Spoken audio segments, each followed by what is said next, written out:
Carrot and cumin soup, nice way to utilise carrots in season, especially this time of the year where they're in abundance. Let's take a look at some of our ingredients we're going to be using today. So we've got some nice white of leek in there, again lovely sweet flavour. We've got some actual white onion for this recipe. Of course we've got the crucial carrots, which again we've peeled and roughly chopped. With some nice celery there for some nice savouriness in the soup. We've got a touch of flour, which we're going to be using a pinch of, a little touch of butter, and of course we've got the special ingredients, which is the cumin, which is really going to bring out those lovely kind of sweetness flavours that are in that soup, with the carrots especially. And of course it's something just a little bit different to put in your soup from, you know, the likes of coriander or such likes. So to start the process, I need a little touch of oil in a nicely warmed pan. So I'm going to take a nice neutral oil like some sunflower or some vegetable oil. I'm going to take my butter, unsalted, and we're going to pop that into the pan. And we're going to bring this up to a nice even foam. We don't want the butter to burn, we just want it to come up to temperature in the pan where it starts to foam nicely. And of course, the important thing with butter is that we don't burn it whenever we're cooking with it. It's just in there to really enrich all the flavours and bring it all out. So we're going to start by sweating off some of our vegetables, namely our celery, our carrots, our onion and our leek. So we're going to pop them straight into a nice warm pan.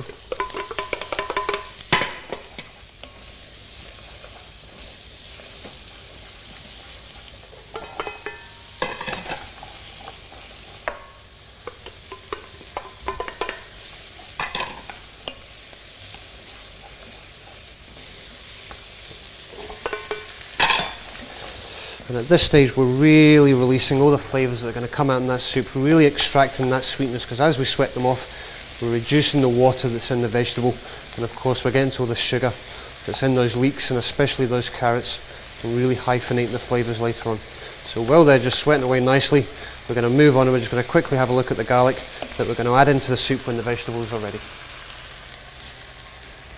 So with the garlic we're going to add into the vegetables once it's sweated off. For a recipe like this, you know, with the soup's going to be pulverised down to a puree, we don't need to waste our time finely chopping that garlic.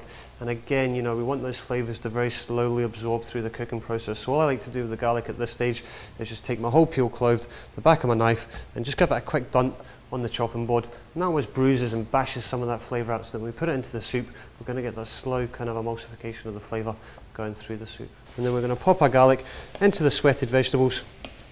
And again, just sweat that garlic off just for a second before we add our flour and our cumin.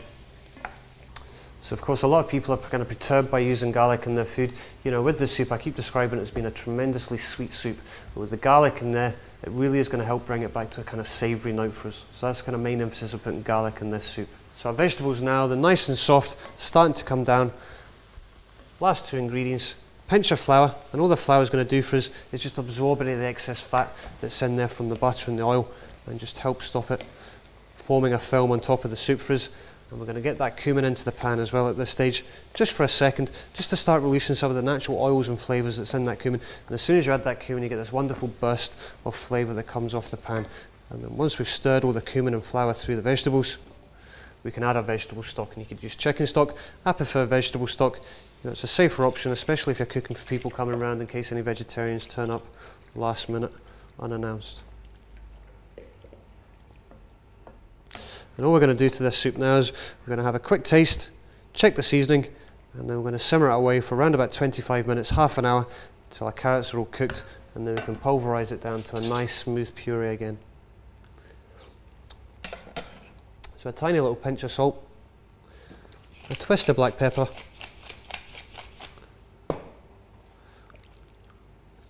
a quick stir, and then we'll simmer for 25 minutes to half an hour. Our carrot and cumin soup now has been boiling away for a good 25-30 minutes. We're just going to check our carrots, and we're going to check them with a knife and just make sure the knife goes through nice and tender. As long as the knife goes through, the carrots are ready to go, everything's cooked. So we're going to switch that one off, and we're going to start to get soup into the processor just to blitz it down to a nice fine puree. If I didn't have a food processor at this stage, you could use one of the electric hand blenders as well. If I was using the electric hand blender, I'd probably pass it through a sieve at the end just to get it that little bit finer and smoother.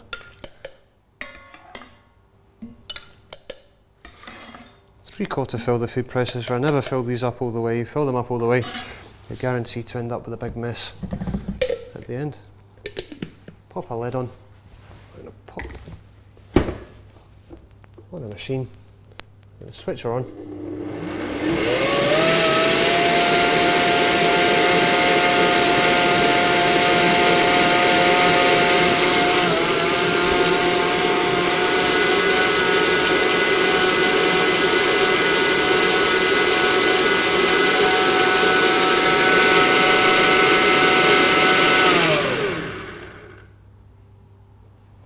There we go.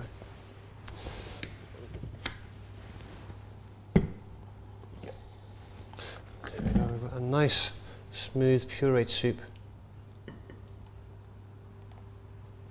ready to go. And just to serve, I take some fresh coriander and just finely chop that coriander and just sprinkle over the soup for the last minute freshness of flavour. And there we go, our carrot and cumin soup, just finished with a nice bit of fresh coriander there.